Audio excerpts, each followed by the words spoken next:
রমজান শরীফের মাসে জন্ম হয়েছিল ইমাম হাসান। মা ফাতেমাতুজ জাহরা রাদিয়াল্লাহু তাআলা আনহার সবচেয়ে বড় সন্তান ইমাম হাসান হুজুর যখন জন্ম নিল, এই জন্ম নেওয়ার পরে তার আব্বা জান হযরত আলী কাররামাল্লাহু ওয়াজহাহু রাদিয়াল্লাহু তাআলা আনহু ইমাম হাসান হুজুরকে নাম রেখেছেন হারাব। হারব মানে হলো যুদ্ধ। নূর নবীজির দরবারে নিয়ে গেলেন, ইয়া রাসূলুল্লাহ, ইয়া হাবিবাল্লাহ, হুজুর আপনার একটা নাতি আমার আল্লাহ দান করেছেন। নূর নবীজি ইমাম হাসান হুজুরকে কোলে জড়িয়ে নিলেন, চুমা লাগালেন, আর আল্লাহ নবীজি দুনিয়ার বাদশাহ হাবিবুল্লাহকে, নবী জনাবে মুহাম্মদ রাসূলুল্লাহকে সাল্লাল্লাহু আলাইহি ওয়াসাল্লাম আলীকে লক্ষ্য করে বলেছেন, ও বাবা আলী, তুমি তোমার বেটাকে কি নাম রেখেছো? সেই সময় হযরত আলী বলেছিলেন, আমার বেটার নাম আমি হারব রেখে দিয়েছি। নূর নবীজি বললেন, হারব নামটা ভালো নয়, আমি নূর নবীজি তোমার এই সন্তানটাকে ইমাম হাসান নাম রেখে দিলাম।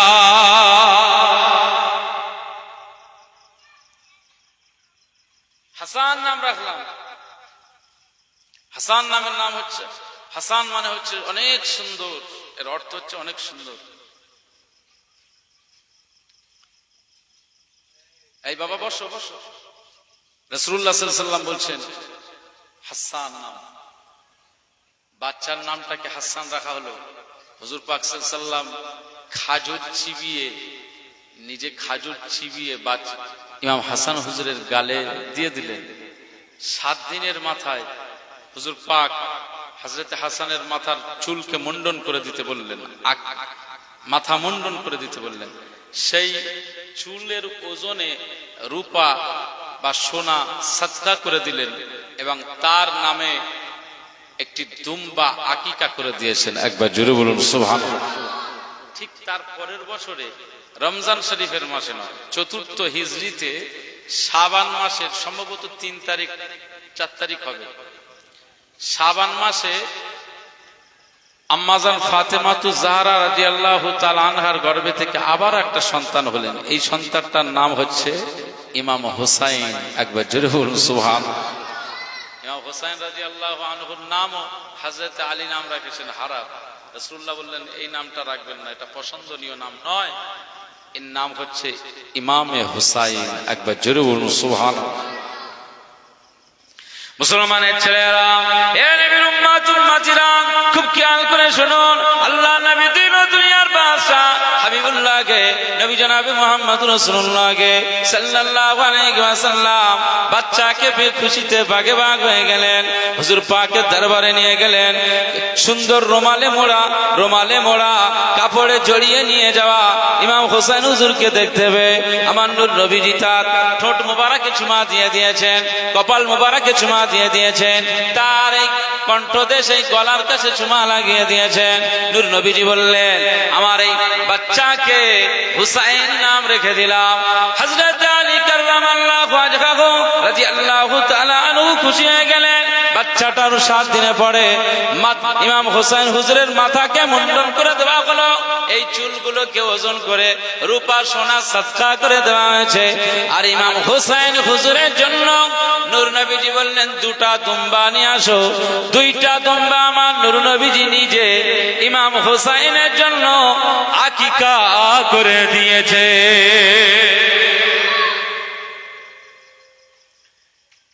এই যে রাসূলুল্লাহ সাল্লাল্লাহু আলাইহি ওয়াসাল্লাম তার 2 নাতিকে শুধু নাতি হিসাবে বলছেন আমার পুত্র, তাহলে বাচ্চাকে প্রোটেক্ট এবং ভালোবাসার জন্য আকামাউলা রাসূলুল্লাহ সাল্লাল্লাহু আলাইহি ওয়াসাল্লাম ইমাম হাসান হোসেনের জন্য কি করলেন? মাথা মুন্ডন করলেন, আকিকা করে দিয়েছেন। এই বাচ্চাটাকে আল্লাহ পাকের দরবারে রাসূলুল্লাহ সাল্লাল্লাহু আলাইহি ওয়াসাল্লাম দোয়া চেয়েছেন, বাচ্চার ভবিষ্যৎ নিয়ে আমার নূর নবীজির দোয়া কবুল হয়েছে। আমার আল্লাহ 2 বাচ্চাকে জান্নাতের সরদার বানিয়ে দিয়েছে। একবার জোরে বলুন সুবহানাল্লাহ। সেই ইমাম হাসান হুসাইনের আলোচনা সভা, হুজুরের জিকিরের মাহফিল আমরা বসেছি। আমাদের বাচ্চাগুলোকে ইসলামিক কালচারে আদর্শবান যদি আমরা না করে তুলি, কিয়ামতের ময়দানে ইমাম হাসান হুসাইনের সাথী হতে পারবে? হাসরের ময়দানে ইমাম হাসান হুসাইন হুজুরদের সাথী হয়ে আমরা সেই কাতারে আমরা শামিল হয়ে আল্লাহর দয়ার জান্নাতে যেতে চাই। কথা বলেন ঠিক কিনা? আল্লাহ পাক যেন কবুল করেন, বলুন আল্লাহুম্মা। মুসলমানের ছেলেরা, এ নবীর উম্মাত উম্মাতিরা, খুব খেয়াল করে শুনুন। আজ এই দক্ষিণ বনগ্রাম এলাকাতে আমি এসে আপনাদেরকে বলি, আপনাদের বাচ্চাদেরকেও ঠিক এভাবে ইসলামিক আদর্শে আদর্শিত করুন। আমাদের ঘরের বাচ্চারা জন্ম নিলে এখন তো হসপিটাল ছাড়া জন্ম হয় না, কানে সেইভাবে আজান আর ইকামত শোনানো যায় না। আকিকা আমরা করি বুড়ো বয়সে, আকিকার সময় মতো আমরা করি না। মাথার চুলটাকে মুন্ডন করে রূপা সোনা সাদকা করে দিই না। এ নবীর উম্মাত উম্মাতিরা, খুব খেয়াল করে শুনুন। আমাদের বাচ্চাকে গার্জেনদের ভূমিকা নিয়ে এই সমস্ত গার্জেন আমরা যারা অভিভাবক, এই বাচ্চাদের ভবিষ্যতের দিকে তাকিয়ে এদেরকে ছোট্টবেলা থেকে যদি গাইড না দেই, এরা জাহান্নামী হয়ে যাবে, আগুনে পুড়ে সালখানা হয়ে যাবে, জাহান্নামের আসামি হয়ে যাবে। এরা যদি জাহান্নামী হয়ে যায়, মা হিসাবে সহ্য করতে পারবো না, আব্বা হিসাবে সহ্য করতে পারবো না। এজন্য নূর নবীজি বলেছেন, তোমাদের বাচ্চাদের 7 বছর বয়স থেকে নামাজের তাগিদ দিয়ে দেবে, নামাজের তাগিদ দিয়ে দেবে, নামাজের তাগিদ দিয়ে দেবে। তারা যদি নামাজের দিকে না যায়, পিঠের উপরে হালকা করে তাদের প্রহার করবে। তারা যেন নামাজের পায়রবি করে, নামাজের পায়রবি করে। ওই বাচ্চাটাকে তুমি যখন প্রহার করবে, শাসন গ্রহণ করবে, তার উপরে যখন শাসনের প্রভাব ফেলবে, ওই বাচ্চাটা আস্তে আস্তে আস্তে আস্তে আল্লাহমুখী হয়ে যাবে। আজান খাবার সাথে সাথে বাচ্চাটা আর বাড়িতে থাকবে না, আর দোকানে থাকবে না, বাচ্চাটা মসজিদের কাতারে জড়ো হয়ে যাবে। ওই বাচ্চাটা আমার আল্লাহর জন্য যখন সিজদা দিয়ে দেবে, ওই বাচ্চাটার উপরে আমার আল্লাহ খুশি হয়ে যাবে।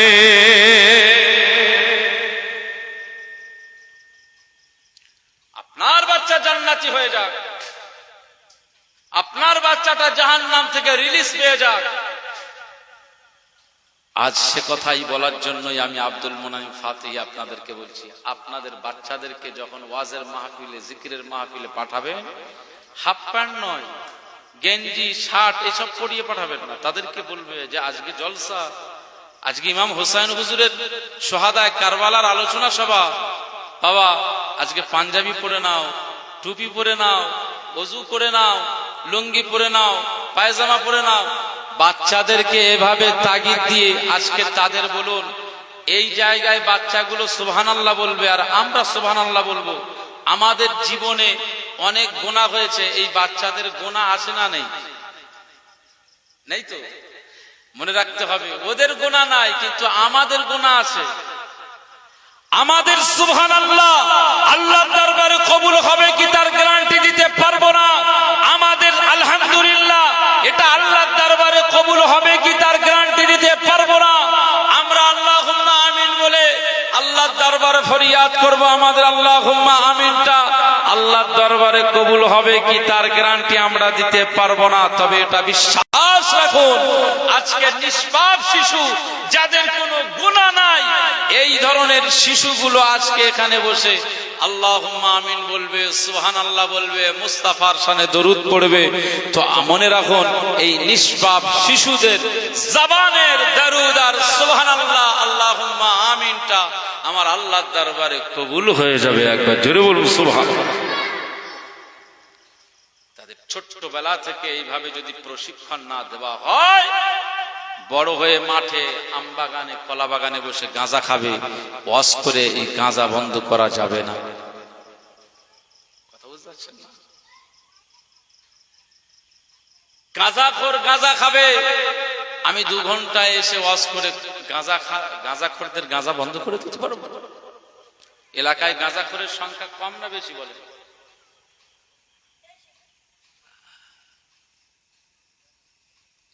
ও আস্তে আস্তে গাঁজা খাবে, এরপরে হিরোইনে মন যাবে, এরপরে ড্রিঙ্ক করবে, আস্তে আস্তে ওইভাবে যেতে যেতে তার কলিজাও খারাপ হবে, জবান খারাপ হবে, শরীর খারাপ হবে, লিভার খারাপ হবে, তার দেহ, মন, হৃদয়, কলব সব খারাপ হয়ে যাবে। আর যার হৃদয়, কলব, দেহ, মন, শরীর এটা যখন খারাপ হয়ে যাবে, তাহলে আল্লাহর দরবারে ওই বান্দাটা প্রকৃত বান্দা হিসাবে গৃহীত হবে না, ওই বান্দাটা জাহান্নামী হয়ে যাবে।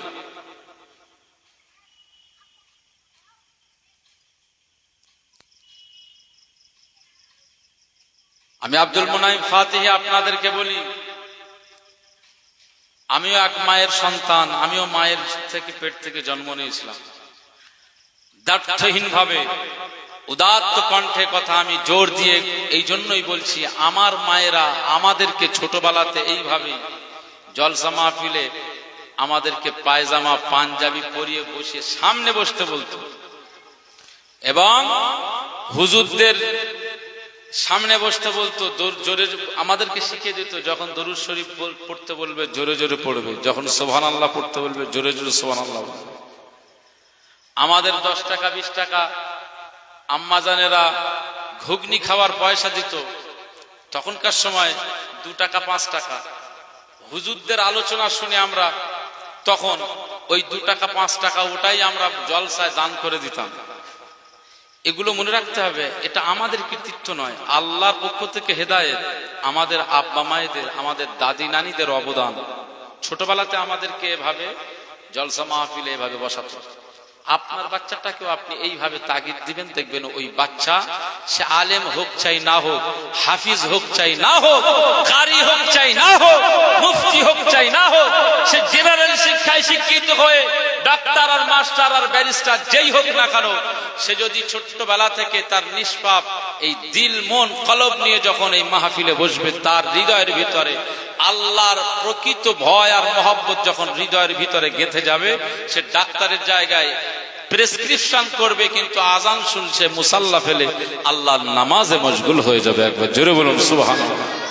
সে ব্যবসায়িক জায়গায় বসে ব্যবসা করবে, সব ঠিক আছে, কিন্তু মুসাল্লা নামাজের সময় সে নামাজ আদা করবে, রমজান শরীফ রোজা রাখবে। তার এই নিষ্পাপ শিশুদের দিল এত নরম, এর ভিতরে আল্লাহর ভয় মহব্বত যখন ঢুকে যাবে, তখন স্বাভাবিকভাবে ও বড় হয়ে জেনারেল শিক্ষায় শিক্ষিত হলেও ওর ভিতরে আল্লাহর মহব্বত থাকবে না, থাকবে না। আমি অহংকার আর এটা দাম বাড়ানোর জন্য আমি বলছি না, আল্লাহ যেন হেদায়েত দেয়, আমি এটুকু আপনাদের কাছে দোয়া চাইছি। গতকালকের কথা বলছি, গতকাল আমার বাড়িতে মাগরিবের আজান হয়েছে, আমি বাড়িতে রয়েছি। আমার ছেলেটা, বড় ছেলেটা, ওর বয়স 7 বছর। তো 7 বছর রাসূলুল্লাহ সাল্লাল্লাহু আলাইহি ওয়াসাল্লাম বলেছেন নামাজের তাগিদ। আমি বললাম নামাজ পড়ো, তাড়াতাড়ি উঠে ওযু করে এসো। ও কোনো মতে যাবে না। আমি শুধু এইটুকু ওর অন্তরে এটা বললাম, আমি বলি দেখো, যদি নামাজ না পড়ো কবরে আমার আল্লাহ কিন্তু বিশাল আযাব দেবে। তুমি আযাবে পড়ে গেলে আমাদের কেমন হবে বলো? জাহান্নামের আগুনে ফেলে দেবে। তোহা, আমার ছেলের নাম তোহা মুস্তাফা, ওকে বলেছে যে তুমি যদি নামাজ না পড়ো আল্লাহ তোমাকে জাহান্নামায় ফেলে দেবে। তাহলে আমার কত কষ্ট হবে বলো? যাই হোক, এইটা বলার পরে 1 মিনিটের পরে দেখলাম ওর ভিতরে একটা আলাদা কিছু হয়েছে। ওর সঙ্গে সঙ্গে ওযুখানায় কলে চলে গেল, ওযু করে এসে আমার পাশে ওকে একামত দিতে বললাম, একামত শিখিয়ে দিলাম, একামত দিল। দুইজন একসঙ্গে মাগরিবের নামাজ পড়েছি। আল্লাহ ওকে হেদায়েত দিক, আমার ছেলে, আমাকেও আল্লাহ পূর্ণাঙ্গ হেদায়েত দিক, আপনাদের বাচ্চা আমরা যারা এখানে আছি সবাইকে পূর্ণাঙ্গ হেদায়েত দিক। কিয়ামতের ময়দানে আহলে বায়াতদের সাথে আল্লাহ আমাদের হাসর করে আমার আল্লাহ যেন জান্নাতের ভিতরে এইভাবে বসবার আল্লাহ সুযোগ করে দেন। বলুন আল্লাহুম্মা আমিন। জোরে বলবেন আল্লাহুম্মা আমিন। মুসলমানের ছেলেরা, এই উম্মাত উম্মতিরা, খুব খেয়াল করে শুনুন। আম্মা জান ফাতেমাতুজ জাহরা রাদিয়াল্লাহু তাআলা আনহা, তিনি তার বাচ্চা ইমাম হাসান যখন বড় হতে লাগলেন, হুসাইন যখন বড় হতে লাগলেন, 2 ভাইয়ের বয়স 1 বছর আড়াআড়ি, এনারা যখন বড় হতে লাগলেন, আম্মা জান ফাতেমাতুজ জাহরা রাদিয়াল্লাহু তাআলা আনহা বাচ্চা দুটোকে কাছে ডেকে ডেকে নসিহত করেন, ও বাবা হাসান, ও বাবা হুসাইন, এই মদিনার মসজিদে নববী শরীফে তোমার নানা জান হযরত মুহাম্মদ সাল্লাল্লাহু আলাইহি ওয়াসাল্লাম, আমার আল্লাহ পাক এই জমিনের উপরে তোমার নানা জানকে আখিরি নবী করে পাঠিয়েছে। শুধু আখিরি নবী করে পাঠায় নাই, বরং তোমার নানা জানকে তামাম কায়নাতের সরদার করে দিয়েছে। মুসলমানের ছেলেরা, এর উম্মাত উম্মতিরা, খুব খেয়াল করে শুনুন। আম্মা জান ফাতেমাতুজ জাহরা রাদিয়াল্লাহু তাআলা আনহা বলেন, ওই ইমাম হাসান হুসাইন বাবারা তোমরা আজান হলে মসজিদে নববী শরীফে চলে যাবে, মসজিদে নববী শরীফে চলে যাবে, মসজিদে নববী শরীফে পৌঁছে যাবে, ওযু করে নেবে, ওযু করে তোমরা মসজিদে নববী শরীফের ভিতরে চলে যাবে। তোমার নানা জান যখন ইমামের জায়গায় দাঁড়িয়ে যাবে, ইমামের জায়গায় দাঁড়িয়ে যাবে, সাহাবীরা সব পিছনে কাতারে, যখন সবাই কাতারে দাঁড়িয়ে যাবে, ইমাম হাসান হুসাইন তোমরা বদমাশ করবে না, দুষ্টুমি করবে না, তোমার নানা জানের পিছনে সাহাবীরা তারা যখন এভাবে কাতারে শামিল হয়ে যাবে, তোমরাও তাদের পাশে পাশে দাঁড়িয়ে দাঁড়িয়ে দাঁড়িয়ে দাঁড়িয়ে তোমার নানা জানের পিছনে মুক্তাদি হয়ে যাবে, মুসল্লি হয়ে যাবে। আমার আল্লাহর জন্য তোমরাও সিজদায় পড়ে যাবে। আরো জোরে বলুন সুবহানাল্লাহ। মুসলমানের ছেলেরা, এ নবীর উম্মত উম্মতিরা, খুব খেয়াল করে শুনুন। আম্মা জান ফাতেমা তুজারা রাদিয়াল্লাহু তাআলা আনহা দুই সাহেবজাদা ইমাম হাসান হুসাইনকে এভাবে মসজিদে নববী শরীফে পাঠিয়ে দিত। কোন মসজিদে নববী শরীফ?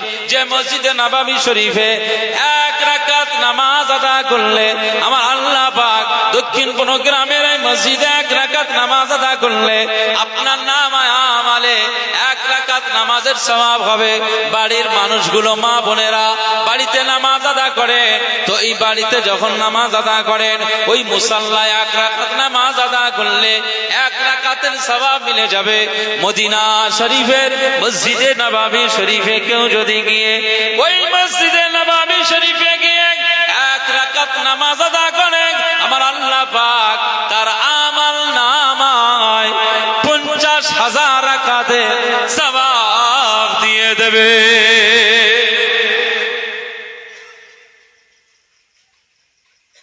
আম্মা জান ফাতেমা তুজহারা রাদিয়াল্লাহু তাআলা আনহা দুই কলিজার টুকরা সন্তান ইমাম হাসান হুসাইন হুজুরকে এই ছোট্টবেলা থেকে নামাজের তাগিদ দিয়েছেন, কোরআন তেলাওয়াতের তাগিদ দিয়েছেন, তাসবিহ পড়ার তাগিদ দিয়েছেন, হালাল হারামের তাগিদ দিয়েছেন।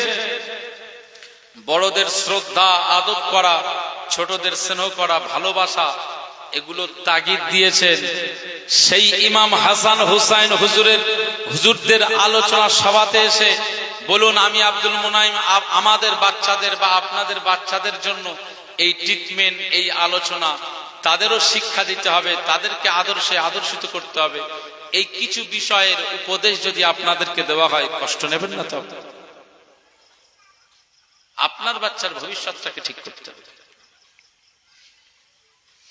চলুন, আমি যে বিষয়ের জন্য আপনাদের খিদমতে আলোচনা করছিলাম, আমার আল্লাহ পাক সূরাতুন নাহলের ভিতরে জানিয়ে দিয়েছেন, ইন্নাল্লাহা ইয়া'মুরু বিল আদলি ওয়াল ইহসান। পৃথিবীর জমিনে আমার আল্লাহ পাক প্রত্যেকের জন্য আমার আল্লাহ নির্দেশ প্রদান করেছেন, এই পৃথিবীর জমিনে তোমরা ন্যায় বিচার করবে, ন্যায় বিচার করবে, ওয়াল ইহসান, মানুষের উপরে সৎ আচরণ করবে, মানুষকে ভালোবাসবে, মানুষকে কষ্ট দেবে না, মানুষকে ভালো ব্যবহার করবে, মানুষের উপরে ন্যায় বিচার করবে। এটা আমার আল্লাহর নির্দেশ, এটা আমার আল্লাহর আদেশ। এই পৃথিবীর জমিনে আপনি মানুষকে ন্যায় বিচার করবেন, মানুষকে সৎ আচরণ করবেন। আর এই পৃথিবীর জমিনে যদি ন্যায় বিচার, সৎ আচরণ যদি আপনার দ্বারায় না হয়, আমার আল্লাহর ঘোষণা, তিনি বলেছেন, ওয়ায়ানহা আনিল ফাহশাই ওয়াল মুনকার, মন্দ কাজ করবে না, গর্হিত কাজ করবে না, নোংরা কাজ করবে না, ওয়াল বাগী, পৃথিবীর জমিনে জুলুম করবে না, অত্যাচার করবে না। এই কাজগুলো যদি তোমার দ্বারাই ফুটে ওঠে, আমি আল্লাহ সীমালঙ্ঘনকারী হিসাবে তোমার কাতারে শামিল করে দেব। কিয়ামতের ময়দানে তোমাকে জাহান্নামী বানিয়ে দেব, নাজাত তুমি পাবে না।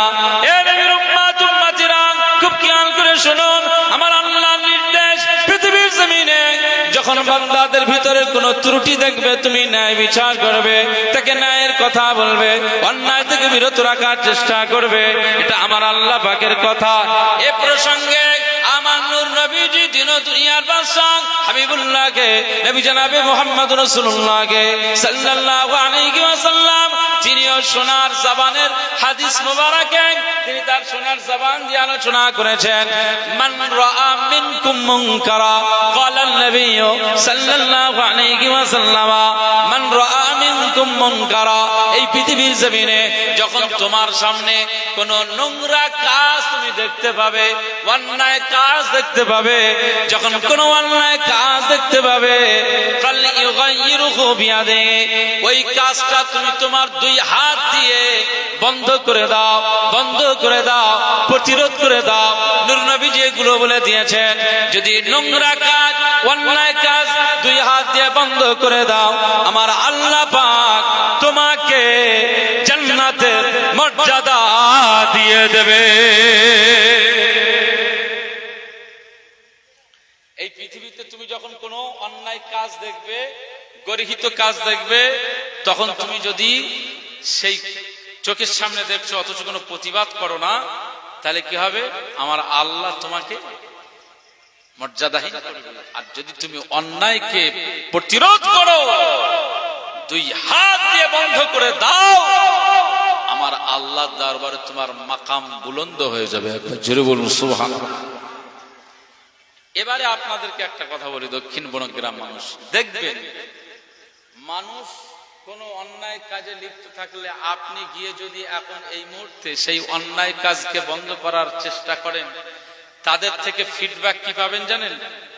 জান আপনি আপনার কাজে থাকেন, আমাদের অত জ্ঞান দিতে হবে না, এরকম মানুষ বলে না? বলে না? আপনি যখন কোন ন্যায়ের কথা বলতে যাবেন, তখন সংঘর্ষ বাঁধবে, পাল্টা ফিডব্যাক আসবে, পাল্টা জবাব আসবে। কি? যে আপনি আপনার নিজের চরকায় তেল দেন, অন্যের দিকে দৃষ্টি দিতে হবে না। এরকম মানুষ বলে না? বলে না? আজকে মনে রাখতে হবে, সাইয়েদুনা ইমাম হোসাইন হুজুর রাদিয়াল্লাহু তাআলা আনহু কারবালার ময়দানে শহীদ হয়েছেন। কারবালাটা কোথায় বলেন তো দেখি, আপনারা বলতে পারেন কিনা? যে কারবালা কোথায়? কুফায়, ইরাকের ভিতরে। কিন্তু ইমাম হোসাইন হুজুর তো প্রথমত কারবালায় ছিলেন না, ছিলেন কোথায়? প্রথমে ছিল মদিনা শরীফ। আমার নূর নবীজির নওয়াসা ইমাম হোসাইন হুজুর ছিলেন কোথায়? মদিনা শরীফ। কিন্তু কারবালায় গিয়েছেন কেন? আপনি মনে করছেন এখান থেকে আমাদের এই হাজী সাহেব আছে, আমরা সব একসঙ্গে হজ করেছি, আমার একজন হাজী সাহেব নিয়ে গেছিলেন, তো ফ্লাইটে এখান থেকে 6.5 ঘন্টা লাগে সৌদিতে যেতে। ইমাম হোসাইন হুজুর মদিনায় ছিলেন, ওখান থেকে 1.5-2 মাসের পথ। কথা বুঝতে পেরেছেন? ওখান থেকে 1.5-2 মাসের পথ অতিক্রম করে তারপরে কারবালায় এসেছেন।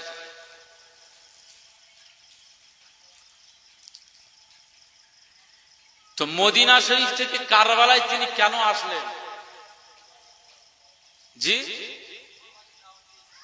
কিসের জন্য দাওয়াত দিয়েছিল?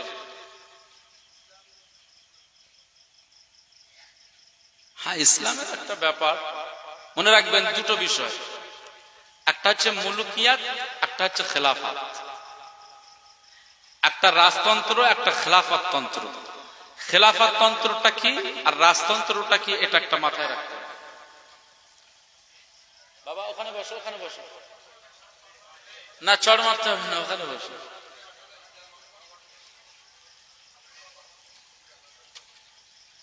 শর্টে আপনাদেরকে বলছি, আল্লাহ নবী দিন ও দুনিয়ার বাদশাহ হাবিবুল্লাহ নবী জনাবে মুহাম্মদ রাসূলুল্লাহ সাল্লাল্লাহু আলাইহি ওয়াসাল্লাম, তিনি ইন্তেকাল হওয়ার পরে খলিফা হয়েছিলেন কে? হযরত আবু বকর সিদ্দিক। কিন্তু রাসূলুল্লাহ সাল্লাল্লাহু আলাইহি ওয়াসাল্লাম কি জবান মোবারক দিয়ে ঘোষণা করেছিল যে আমার ইন্তেকালের পরে, আমার ওফাতের পরে আবু বকর সিদ্দিককে তোমরা খলিফা বানাবে? এটা বলে গিয়েছিলেন নাকি? এটা বলে জানবেন, কারণ এইটা যদি রাসূলুল্লাহ সাল্লাল্লাহু আলাইহি ওয়াসাল্লাম বলে যেতেন, তাহলে কি হতো? আবু বকর সিদ্দিক হুজুর তালে ইন্তেকালের আগে তিনিও বলে যেতেন যে আমার পরে অমুক জন খলিফা হবে। তিনি যখন খলিফা হতেন তিনিও ইন্তেকালের আগে বলতেন যে আমার পরে উনি খলিফা হবেন। এইভাবে কি হবে, তখন স্বৈরাচারী বিষয় চলে আসবে, মানে ঘরের ছেলে ঘরের সন্তান তখন আমার পরে খেলাফতের চেয়ারে বসে। এই জন্য রাসূল পাক সাল্লাল্লাহু আলাইহি ওয়াসাল্লাম এটাকে এভাবে করে জাননি, তিনি এইভাবে চলে গেছেন। এখন সাহাবীদের মধ্যে একটা জটলা পেকে গেছে। নবী পাক সাল্লাল্লাহু আলাইহি ওয়াসাল্লাম ইন্তেকাল হলেন ঠিকই, কিন্তু তারপরে একজন নেতৃত্বের জায়গায় তো দাঁড়াতে হবে, যার নির্দেশনায় আমাদের সবাইকে চলতে হবে, যিনি সমাজ এবং রাষ্ট্র পরিচালনা করবে। কিন্তু নূর নবীজি তো কাউকে বলে যাননি। কেউ বলছেন উমর ফারুক হুজুর খলিফার মাসনাদে বসুক, কেউ বলছেন উসমান গনি হুজুর খলিফার মাসনাদে বসুক, কেউ বলছেন আব্দুর রহমান ইবনে আউফ খলিফার মাসনাদে বসুক। কোন কওম, কোন গোত্রের মানুষ, কোন মহল্লার, সেই মহল্লার মানুষ তাকে পছন্দ করেন, তারা বলছেন যে প্রস্তাব দিচ্ছেন যে অমুক জন খলিফা হোক। কিন্তু সাহাবীদের ভিতর থেকে এরকম একটা সিদ্ধান্ত হয়েছে যে না, যোগ্যতার বিচারে যার পাল্লাটা ভারী হবে সেই ব্যক্তিটাই মদিনার রাষ্ট্র পরিচালনা করার মাসনাদ, খলিফার মাসনাদে তিনি খলিফা হয়ে যাবে। একবার জোরে বলুন সুবহানাল্লাহ। সাহাবীরা তখন সব এবার যোগ্যতার বিচার করছে। ধরুন এই মসজিদের ইমাম হুজুর আসে, কোন একদিন তো ইমাম সাহেবের মৌত হতে পারে না, মৌত তো হবেই হবে। ধরুন ইমাম সাহেব হুজুরের ইন্তেকাল হয়ে গেল, ইন্তেকালের পরে আবার একটা ইমাম নিয়োগ করতে হবে তো নাকি? সেই ইমাম যখন মসজিদের নিয়োগ হবে, ইমাম নিয়োগের ক্ষেত্রে আপনাকে আমি যদি বলি যে একটা চায়ের দোকানদারের যদি ডেকে এনে বলি যে ইনাকে মসজিদের ইমাম বানাতে হবে, গ্রামের কেউ মেনে নেবে না? একজন সবজিওয়ালাকে যদি ডেকে নিয়ে এসে যদি বলি মসজিদের ইমাম বানাতে হবে, কেউ মেনে নেবে? আচ্ছা সবজিওয়ালা ছেড়ে দেন, চাওয়ালা ছেড়ে দেন, একজন জজকে যদি আমি আনি যিনি আইন শাস্ত্রে বিশারদ গবেষক, এরকম একটা পণ্ডিতকে যদি ডেকে আনি, জজ বিচার করেন, ফয়সালা করেন, তাকে যদি ডেকে এনে আপনাদের কাছে বলি যে এই মসজিদের ইমাম বানাতে হবে, মেনে নেবে? ডাক্তারকে যদি এসে বলি, আপনাদেরকে নিয়ে আসে যদি বলি যে এই ডাক্তার ইমামের জায়গা দাঁড়াবে, মেনে নেবে? ইমাম হতে গেলে যে যোগ্যতার দরকার, সেই যোগ্যতার স্তরে যদি ডাক্তার হয়, চাওয়ালা হয়, সবজিওয়ালা হয়, ওই জজ হয়, যেই হোক না কেন, যদি যোগ্যতার জায়গায় থাকে তবে মানুষ মেনে নেবে। একজন ইমামকে কোরআন তেলাওয়াত সহিহ হতে হবে, একজন ইমামকে মাসআলার জ্ঞান তার ভিতরে থাকতে হবে, একজন ইমামকে মাদ্রাসার পাঠ্য সিলেবাস কোরআন হাদিসের জ্ঞান থাকতে হবে, ইমামের ভিতরে তাকওয়া থাকতে হবে, ইমামের দাড়ি লম্বা হতে হবে, ইমামের অনেক অনেক অনেক সতর্কতার মধ্যে দিন যাপন করতে হবে। তাহলে তার যোগ্যতা পাল্লাটা যখন ভারী হয়ে যাবে, আমরা মসজিদের ভিতরে ইমামের জায়গায় তাকে ইমাম বলে কবুল করে নেব। মুসলমানের ছেলেরা, কোরআন তেলাওয়াত যদি শুদ্ধ না হয় ওই ব্যক্তিটার পিছনে নামাজ হবে না। আমার আল্লাহ পাক কোরআনুল কারীমে জানিয়ে দিয়েছেন, সূরাতুল মুজাম্মিল 29 পারাতে এই সূরাটা অবস্থিত। ওই সূরার ভিতরে একটি আয়াত কারিমাতে আমার আল্লাহ পাক জানিয়ে দিয়েছেন, ওয়ারাতিলিল কুরআনা তারতিলা। আমার আল্লাহ পাক বলেছেন, তোমরা যখন কোরআন তেলাওয়াত করবে, তারতিলের সঙ্গে তেলাওয়াত করবে, তাজবিদের সঙ্গে কোরআন তেলাওয়াত করবে। তারতিল, তাজবিদ, মাখরাজ যদি ঠিক না থাকে, কোরআন তেলাওয়াত যদি অশুদ্ধ হয়ে যায়, তাহলে এই অশুদ্ধ তেলাওয়াতকারীর পিছনে নামাজ জায়েজ হবে না, নামাজ শুদ্ধ হবে না। এই জন্য একজন মুকাম্মাল হাফিজ হতে হবে, আলেম হতে হবে, মুফতি হতে হবে, কারি হতে হবে। এই জন্য মসজিদের ইমামের জায়গায় দাঁড়ানোর জন্য 16 বছর 20 বছর তাকে এই কোরআনের সাবজেক্ট নিয়ে গবেষণা করতে হবে, হাদিস শাস্ত্র নিয়ে তাকে পড়াশোনা করতে হবে, ফিকহের কিতাবগুলো তাকে মাসআলার বিষয়গুলো তাকে গবেষণা করে নিয়ে একজন ইসলামিক স্কলার হয়ে যাবে। আর ওই ইসলামিক স্কলার কেউ মাওলানা হয়ে গেল, কেউ মুফতি হয়ে গেল, কেউ কারি হয়ে গেল, কেউ হাফিজ হয়ে গেল। এই লাকাবদারি ব্যক্তিদেরকে মসজিদের ইমাম বানিয়ে দিই। ছেড়ে বলবেন না সুবহানাল্লাহ। মসজিদের ইমামের জন্য যদি যোগ্যতার দরকার হয়, একটা রাষ্ট্র পরিচালনার জন্য যোগ্যতার দরকার আছে না নেই? এজিদ যখন খলিফার মসনাদে বসেছে, এজিদের চরিত্র ছিল খারাপ, এজিদের কালচার ছিল খারাপ, এজিদের আদর্শ ছিল খারাপ, এজিদ ছিল বেনামাজি, এজিদ ছিল লম্পট, এজিদ ছিল মদখোর, এজিদ ছিল শরাবখোর, এজিদ ছিল জেনাখোর। এজিদের কালচার মোটেও ভালো ছিল না। আর এরকম কালচারের একজন লম্পট শ্রেণীর মানুষকে খেলাফতের চেয়ারে বসে সে সাহাবীদের নেতৃত্ব দেবে, সাহাবীরা হায়াতে রয়েছে, এটা কোনোদিন কেউ মেনে নিতে পারে? এই মেনে নেবেন? জোরে বলেন। রাসূলুল্লাহ সাল্লাল্লাহু আলাইহি ওয়াসাল্লামের সাহাবী নাতি ইমাম হুসাইন রাদিয়াল্লাহু আনহু তখন হায়াতে আছেন। ইমাম হুসাইন রাদিয়াল্লাহু আনহু হুজুর তিনি দেখছেন যে একজন লম্পট সে আমিরুল মুমিনিন হবে কি করে?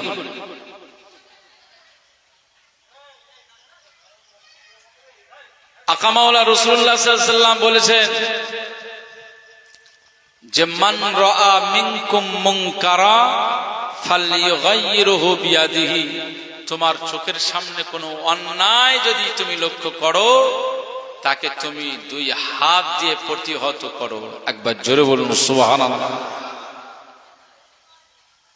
ফাইন লাম ইস্তাতি', যদি তুমি দুই হাত দিয়ে এই কাজকে বন্ধ যদি নাও করে দিতে পারো, তাহলে কি হবে? ফাবিলিসানিহি, তোমার জবান দিয়ে প্রতিবাদ করো। একবার জোরে বলুন সুবহানাল্লাহ। ফাইন লাম ইস্তাতি', যদি তুমি জবান দিয়েও যদি প্রতিবাদ করার ক্ষমতা না রাখো, তাহলে ফাইন লাম ইস্তাতি' ফাবিকলবিহি, তুমি তোমার অন্তর দিয়ে তার প্রতি ঘৃণা করো, ঘৃণা করো। ওয়াজালিকা আদআফুল ঈমান, আর এটাই হচ্ছে ঈমানের সবচেয়ে দুর্বলতম অধ্যায়। আমাদের সমাজ ব্যবস্থা আমরা যতটুকু যা এখনকার সময় দেখেছি, যে সবচাইতে বড় লম্পট, যে সবচাইতে বড় ক্রিমিনাল, যে সবচাইতে বড় ড্রিঙ্ক পাতাখোর, সেই ব্যক্তিটাই হবে লেঠেল লোক, মানে গুন্ডা মুস্তান, সে এখনকার সময়ে সবচাইতে বড় টপ র্যাঙ্কের লিডার হবে। কথা বুঝতে পারছেন? এখনকার সময় ইসলাম এটা বলে না। ইসলাম বলে আদর্শবান, সৎ প্রকৃতির মানুষ, তাকওয়াওয়ালা মানুষ, সে হবে সমাজ নেতা, সমাজের ইমাম, সমাজের রাষ্ট্রনায়ক। একবার জোরে বলুন সুবহানাল্লাহ। মুসলমানের ছেলেরা, হে নবীর উম্মত উম্মতিরা, খুব খেয়াল করে শুনুন। আল্লাহ নবীর নওয়াসা ইমাম হুসাইন রাদিয়াল্লাহু তাআলা আনহু মদিনা শরীফে তিনি অবস্থান করেন, মদিনা শরীফে তিনি বসবাস করেন। এমন সময় তিনি তখন মসজিদে নববী শরীফের ভিতরে রয়েছেন। আর ওই মসজিদে নববী শরীফের ভিতরে আর একজন সাহাবী ছিল, তার নাম হচ্ছে হযরতে আব্দুল্লাহ বিন জুবায়ের রাদিয়াল্লাহু তাআলা আনহু। এভাবে দুজন মসজিদে আছেন। এমন সময় মদিনার তখনকার পিরিয়ডের গভর্নর ছিল, ওই গভর্নরের নাম ছিল হযরতে ওলীদ বিন উতবা রাদিয়াল্লাহু তাআলা আনহু। মদিনার গভর্নর তিনি মসজিদে নববী শরীফে তিনি লোক পাঠিয়ে দিলেন। লোক পাঠিয়ে দিয়ে বললেন, যাও মদিনার মসজিদে নববী শরীফ থেকে ইমাম হুসাইন হুজুরকে ডেকে নিয়ে আসো, আর হযরতে আব্দুল্লাহ বিন জুবায়ের রাদিয়াল্লাহু তাআলা আনহুকে ডেকে নিয়ে আসো, রাজ দরবারে ডেকে নিয়ে আসা, রাজ দরবারে ডেকে নিয়ে আসো। যখন এই গভর্নরের পক্ষ থেকে যখন দূত চলে আসলো, গভর্নরের পক্ষ থেকে যখন লোক চলে আসলো মদিনার মসজিদ নববী শরীফে, ইমাম হোসেন হুজুর তখন আল্লাহর জিকিরে মশগুল ছিলেন। হযরত আব্দুল্লাহ বিন জুবায়ের ইবাদতে মশগুল ছিলেন। তারা যখন ইবাদত থেকে ফারেগ হয়ে গেলেন, ওই ব্যক্তিটি এসে সালাম জানালেন। সালাম জানিয়ে বললেন, ও নবীজির নাতি ইমাম হোসেন রাদিয়াল্লাহু তাআলা আনহু, ও নবীজির সাহাবী আব্দুল্লাহ বিন জুবায়ের রাদিয়াল্লাহু তাআলা আনহু, এই মুহূর্তে আপনাকে আমাদের মদিনার গভর্নর হযরতে ওয়ালিদ বিন উতবা আপনাদেরকে তলব করেছেন, আপনাদেরকে ডেকেছেন। চলেন রাজ দরবারে, আপনাদেরকে ডেকেছেন, যেতে হবে। ইমাম হোসেন হুজুর আব্দুল্লাহ বিন জুবায়ের এই সময় বলছেন, আব্দুল্লাহ বিন জুবায়ের হুজুর ইমাম হোসেন হুজুরকে বলছেন যে ব্যাপারটা কি? এরকম সময় তো আমাদেরকে গভর্নর এভাবে তো ডাকতে পারে না, কোনো সময় ডাকে না, হঠাৎ এভাবে ডাকলো। হযরত ইমাম হোসেন হুজুর বলছেন, আমার যতটুকু ধারণা, আমার যতটুকু কনফিডেন্স, যে আমার ধারণা হচ্ছে যে এই মুহূর্তে হযরতে মুআবিয়া রাদিয়াল্লাহু তাআলা আনহু, আমার নবীজির সাহাবী, তিনি মনে হচ্ছে ইন্তেকাল হয়ে গেছেন। আর তার ইন্তেকালের পরে ওই খলিফার মসনাদে তার পুত্র এজিদ মনে হয় খলিফার মসনাদে বসেছে, আর আমাদেরকে গভর্নর হাউসে ডেকে আমাদের থেকে মনে হচ্ছে বায়াত নেবেন মনে হয়। ইমাম হোসেন হুজুর বলছেন, মনে হচ্ছে, এটা আমার সন্দেহ হচ্ছে। ঠিক আছে, যাই হোক, চলেন যাই, ডেকেছে যতক্ষণ যাই। শুনছেন আপনারা? ইমাম হোসেন হুজুর আব্দুল্লাহ বিন জুবায়ের হুজুরকে বলছেন যে ঠিক আছে, দুজন যাই। আব্দুল্লাহ বিন জুবায়ের হুজুর বলছেন, ঠিক আছে চলেন যাই। ইমাম হোসেন হুজুর বলছেন, ঠিক আছে, যাওয়ার আগে আরেকটি সিদ্ধান্ত আমাদের নিতে হবে। সেটা হচ্ছে এই, যে কিছু যুবকদেরকে সঙ্গে নিতে হবে, তাদেরকে নিয়ে মদিনার গভর্নর হাউসে ঢুকতে হবে, তাদের সাইডে রেখে দিতে হবে। বলা যায় না, সেখানে কোনো অঘটন ঘটে গেলে সমস্যা তৈরি হয়ে যেতে পারে, বিশৃঙ্খল পরিবেশ তৈরি হয়ে যেতে পারে।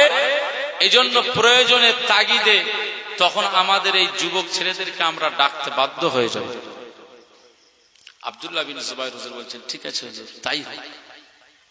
আল্লাহ নবীর নওয়াজ ইমাম হোসেন হুজুর যুবকদেরকে এভাবে দাওয়াত দিলেন। মদিনার যুবকেরা সব হাজির হয়ে গেলেন, সবাই মিলে চলে গেলেন মদিনার গভর্নর হাউসের ভিতরে।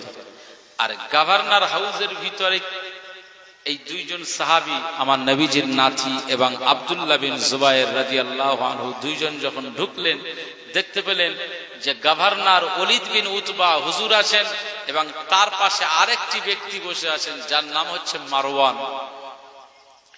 এই মারওয়ানের কাজ হচ্ছে বুদ্ধিদাতা, বুদ্ধি দেওয়া কাজ, পরামর্শ দেওয়া কাজ। দেখবেন মসজিদের কমিটি বা বিভিন্ন জায়গার কমিটি হয়, কমিটিদের মধ্যে সেক্রেটারি, সভাপতি, ক্যাশিয়ার, তারপরে মেম্বার, তারপরে হয় উপদেষ্টা মণ্ডলী, এরকম থাকে না? থাকে না? উপদেষ্টা মণ্ডলী মানে যারা পরামর্শ দেয়, উপদেশ দেয়।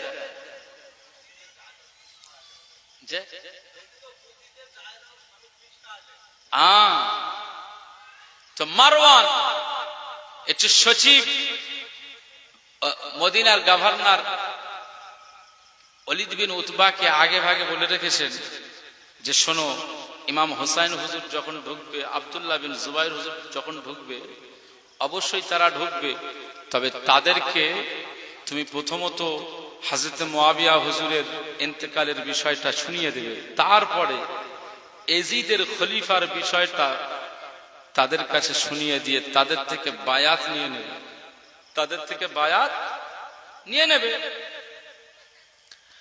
যদি এই দুইজন বায়াত, এই দুইজনের থেকে বায়াত নিয়ে নিতে পারো, মক্কা মদিনা সব জায়গার মানুষগুলোকে বায়াত নেওয়া সহজ হয়ে যাবে। কার পক্ষে? কার পক্ষে? এজিদের পক্ষে। এজিদের পক্ষে যদি এই দুইজনকে বায়াত নিয়ে নিতে পারো, বিশেষ করে ইমাম হুসাইন হুজুরের থেকে যদি বায়াত নিয়ে নিতে পারো, তাহলে মদিনার মানুষদের থেকে বায়াত নেওয়া কঠিন হবে না, সহজ হয়ে যাবে। মক্কার মানুষদের থেকে বায়াত নেওয়া কঠিন হবে না, সহজ হয়ে যাবে।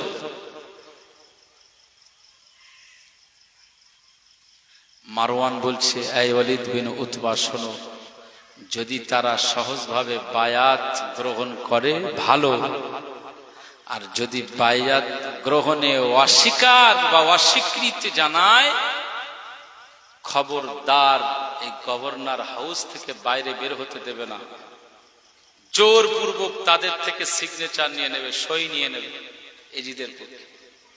কত বড় বদমাইশ হলে চিন্তা করেন এই কথাগুলো, কত বড় থার্ড ক্লাস হলে এই কথাগুলো বলে। মুসলমানের ছেলেরা, এর উম্মাতিরা খুব খেয়াল করে শোনো।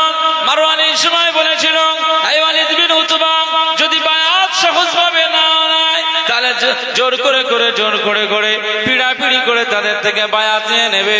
যদি এটাও সম্ভব না হয়, এটাও যদি পসিবল না হয়, তাহলে কি করবে?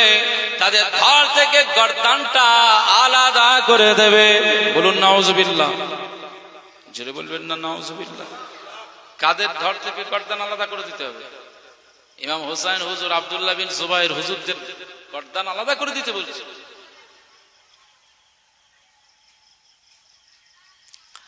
এই খলিফা, এই গদির চেয়ার আজকে আমরা পাওয়ার জন্য লালায়িত। আজকে যদি আপনাকে বলি সমাজের মেম্বার হতে হবে, খাড়া হয়ে যাবেন। আপনাকে যদি বলে পঞ্চায়েত প্রধান হতে হবে, আপনি রাজি হয়ে যাবেন। এমএলএ টিকিট যদি সহজভাবে পেয়ে যান, রাজি হয়ে যাবেন।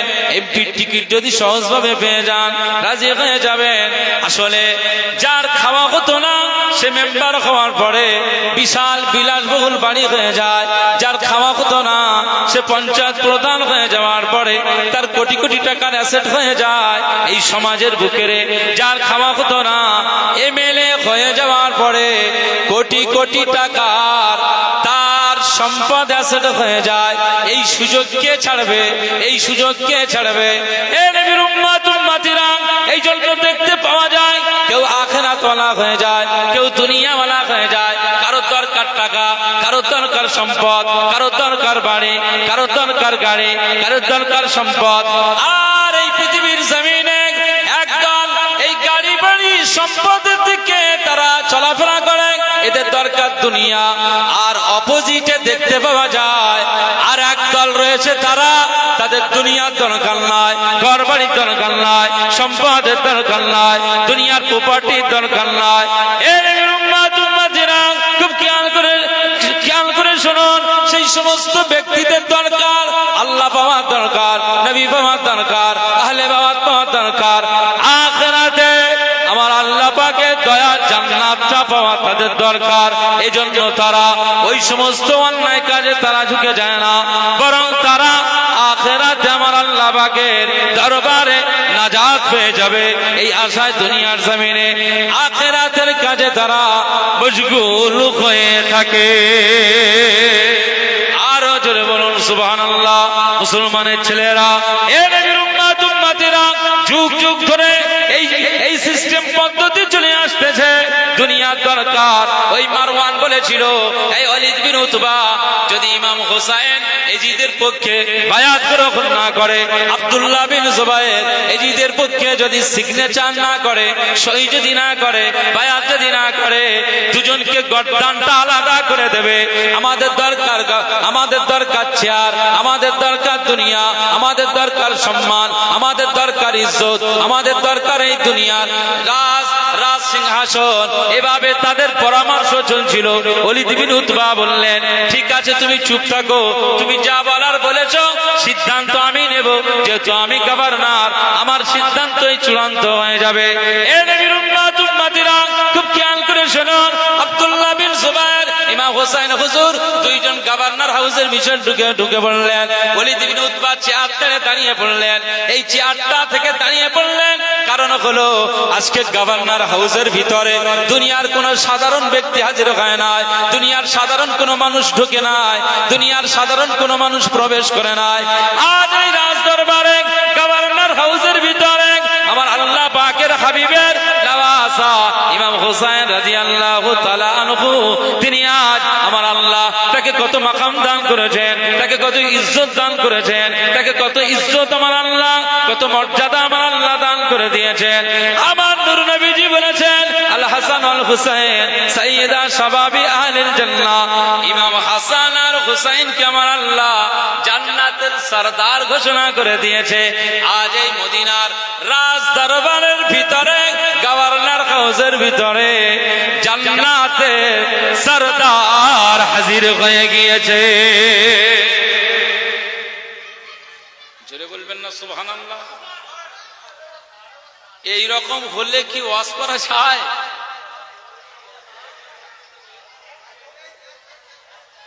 একটু তাকবীর দাম তো, নারাই তাকবীর। একটু মহব্বতে তাকবীর হচ্ছে না। আমার রাষ্ট্রপতি সিস্টেমটা ভালো করে বস, ওখানে বস, তার ছিঁড়ে যাবে পাতিয়েতে। হ্যাঁ, তাকবীর দান, নারাই তাকবীর। দক্ষিণ বনগ্রাম জামে মসজিদ প্রাঙ্গণে আজ মুহররম উপলক্ষে শুহাদায়ে কারবালা ইমাম হুসাইন হাসান হুজুরদের আহলে বায়াতের আলোচনা জিকিরের মাহফিল। জোরে বলুন জিন্দাবাদ। সিলসিলা হক ফুরফুরা শরীফ, নারে তাকবীর। দরুদ শরীফ, আল্লাহুম্মা সাল্লি আলা।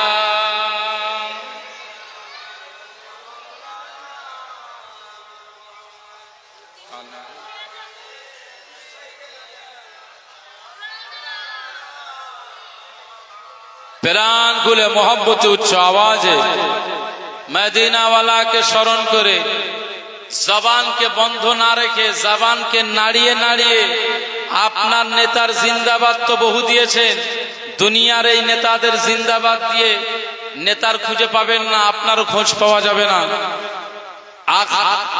আসল নেতা, ভবিষ্যতের যিনি সুপারিশের শাফাতের কান্ডার, সেই দোনো জাহানের লিডার সাইয়্যিদুল মুরসালিন রাহমাতুল লিল আলামিনের শানে মহব্বতে জবান নাড়িয়ে দরুদ শরীফ পড়েন। আল্লাহুম্মা সাল্লি আলা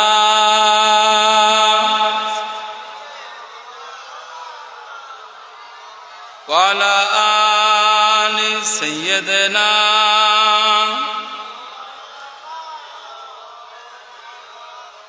চাঁদ বলে আমি নই, তুমি নবী সুন্দর, ফুল বলে সুবাসিত নবীজির অন্তর। বলবেন না সুবহানাল্লাহ? আওয়াজ দিয়ে হবে না? চাঁদ বলে আমি নই, তুমি নবী সুন্দর, ফুল বলে সুবাসিত নবীজির অন্তর। চাঁদ বলে আমি নই, তুমি নবী সুন্দর, ফুল বলে সুবাসিত নবীজির অন্তর। বলবেন না সুবহানাল্লাহ? তারাদের দল বলে তুমি সেরা সরবে, মেঘ বলে পানি হয়ে তুমি প্রিয় গরবে। মানুষের কাছে তুমি রহমের বন্দর, মানুষের কাছে তুমি রহমের বন্দর। চাঁদ বলে আমি নই, তুমি নবী সুন্দর, ফুল বলে সুবাসিত নবীজির অন্তর। চাঁদ বলে আমি নই, তুমি নবী সুন্দর, ফুল বলে সুবাসিত নবীজির অন্তর। রোদ বলে খুশি মনে, তুমি নবী শান্তির, শেষ করে দিলে তুমি ছিল যত ভ্রান্তির। রোদ বলে খুশি মনে, তুমি নবী শান্তির, শেষ করে দিলে তুমি ছিল যত ভ্রান্তির। রাত বলে নূর ছিল রাসূলের দৃষ্টিতে, দিন বলে তুমি সেরা মাবুদের সৃষ্টিতে। ছেড়ে বলবেন না? রাত বলে নূর ছিল রাসূলের দৃষ্টিতে, দিন বলে তুমি সেরা মাবুদের সৃষ্টিতে। আলোময় করো তুমি পৃথিবীর অন্দর, আলোময় করো তুমি পৃথিবীর অন্দর। চাঁদ বলে আমি নই, তুমি নবী সুন্দর, ফুল বলে সুবাসিত নবীজির অন্তর। চাঁদ বলে আমি নই, তুমি নবী সুন্দর, ফুল বলে সুবাসিত সুবাসিত নবীজির অন্তর। তারাদের দল বলে তুমি সেরা সরবে, তারাদের দল বলে তুমি সেরা সরবে, মেঘ বলে পানি হয়ে তুমি প্রিয় গরবে, মানুষের কাছে তুমি রহমের বন্দর, মানুষের কাছে তুমি রহমের বন্দর। চাঁদ বলে আমি নই তুমি নবী সুন্দর, ফুল বলে সুবাসিত নবীজির অন্তর। বলবেন না সুবহানাল্লাহ। আরবের পথ বলে তুমি ছিলে মুক্তির, আরবের পথ বলে তুমি ছিলে মুক্তির, বয়ে দিলে ধরণীতে বায়ুতাপ স্বস্তির। আরবের পথ বলে তুমি ছিলে মুক্তির, বয়ে দিলে ধরণীতে বায়ুতাপ স্বস্তির। মদিনার বাতাসেরা এসে বলে বাংলায়, মদিনার বাতাসেরা এসে বলে বাংলায়, আকাশের সুখ নামে প্রতিদিন রওজা। জোরে বলবেন না সুবহানাল্লাহ, আওয়াজ দিয়ে হবে না সুবহানাল্লাহ। মদিনার বাতাসেরা এসে বলে বাংলায়, মদিনার বাতাসেরা এসে বলে বাংলায়, আকাশের সুখ নামে প্রতিদিন রওজায় ভরে যায় সাকিনাতে মদিনার প্রান্তর, ভরে যায় সাকিনাতে মদিনার প্রান্তর। চাঁদ বলে আমি নই তুমি নবী সুন্দর, ফুল বলে সুবাসিত নবীজির অন্তর। চাঁদ বলে আমি নই তুমি নবী সুন্দর, ফুল বলে সুবাসিত নবীজির অন্তর। তারাদের দল বলে তুমি সেরা সরবে, মেঘ বলে পানি হয়ে তুমি প্রিয় গরবে, মানুষের কাছে তুমি রহমের বন্দর, মানুষের কাছে তুমি রহমের বন্দর। চাঁদ বলে আমি নই তুমি নবী সুন্দর, ফুল বলে সুবাসিত নবীজির অন্তর। আল্লাহুম্মা সাল্লি আলা সাইয়্যিদিনা ওয়া আলা আলি সাইয়্যিদিনা।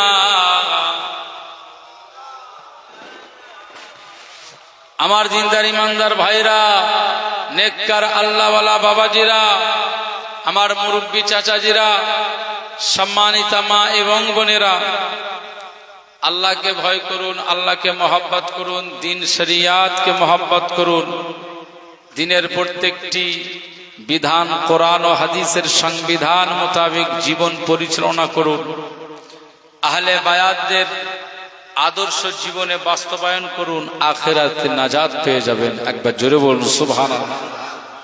মদিনার রাজদরবারের ভিতরে, গভর্নর হাউসের ভিতরে কারা ঢুকেছেন? ইমাম হোসাইন হুজুর আব্দুল্লাহ বিন জুবাইর হুজুর ঢুকেছেন। ওলীদ বিন উতবা চেয়ারে বসেছিলেন, দাঁড়িয়ে গেলেন। কত বুঝতে পারছেন? ওলীদ বিন উতবা যখন দাঁড়িয়ে গেলেন, দাঁড়িয়ে সালাম মুসাফা হলো, হুজুরকে বসতে বললেন বসুন। আব্দুল্লাহ বিন জুবাইর বসলেন, ইমাম হোসাইন হুজুর বসলেন। মারওয়ান পাশে আছে, ওলীদ বিন উতবা হুজুরের পাশে বসে আছে। ইমাম হোসাইন হুজুর মুচকে মুচকে হাসছেন আর বলছেন, মারওয়ান আর ওলীদ বিন উতবা আপনাদের দুজনের তো অনেক মনে কষাকষি থাকে, আজকে দুজনকে পাশাপাশি দেখে আমার ভালো লাগছে। এভাবে মিল মহব্বতের সঙ্গে পৃথিবীতে চললে কোনো অশান্তি থাকে না। ইমাম হোসাইন হুজুর বলছেন দুজন। ব্যাস, এবারে ইমাম হোসাইন হুজুর বলছেন, গভর্নর বলুন, ওলীদ বিন উতবা বলুন, হুজুর আপনি আমাদেরকে কেন ডেকেছেন?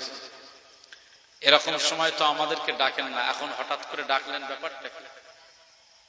ওলীদ বিন উতবা, হযরত ওলীদ বিন উতবা সেই সময় বলেছিলেন, ও নবীজির নওয়াসা ইমাম হোসাইন রাদিয়াল্লাহু তাআলা আনহু,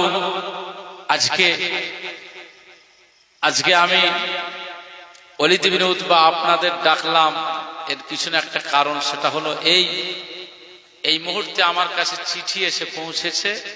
চিঠির কয়েকটি বিষয় আপনার কাছে শুধু জানানো, বাকিটা আপনার ব্যাপার। কি না, আমাদের টোটাল রাষ্ট্রের যিনি খলিফা ছিলেন আমিরুল মুমিনিন, 4 জন খলিফা ছিলেন, হযরত আবু বকর সিদ্দিক, হযরত উমর ইবনে খাত্তাব, হযরত ওসমান গনি, হযরত আলী কাররামাল্লাহু ওয়াজহাহু। এরপরে ছিলেন ইমাম হাসান হুজুর 6 মাসের মতো। তারপরে হয়েছিলেন আমিরুল মুমিনিন হযরত মুয়াবিয়া রাদিয়াল্লাহু আনহু। ওয়ালিদ বিন উতবা হুজুর বলছেন যে আমাদের আমিরুল মুমিনিন দীর্ঘ আপনার আব্বাজানের ইন্তেকালের পর থেকে প্রায় 20 বছর খেলাফতি রাষ্ট্র পরিচালনা করেছেন।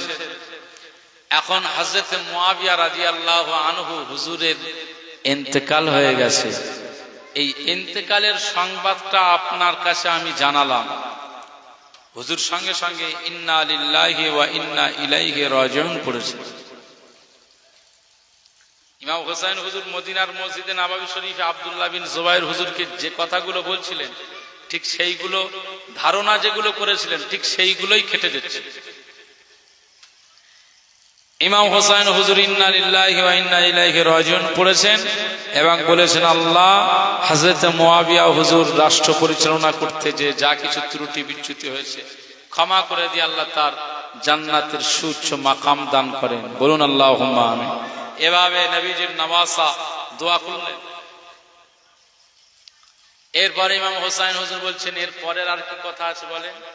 ওয়ালিদ বিন উতবা বললেন, এর পরের কথা হচ্ছে এই মুহূর্তে হযরত মুয়াবিয়া হুজুর ইন্তেকাল হলেন, তারপরে এখন খেলাফতের চেয়ারে কিন্তু বসেছেন এজিদ। এজিদ এখন খলিফা, এজিদ এখন আমিরুল মুমিনিন হয়েছে।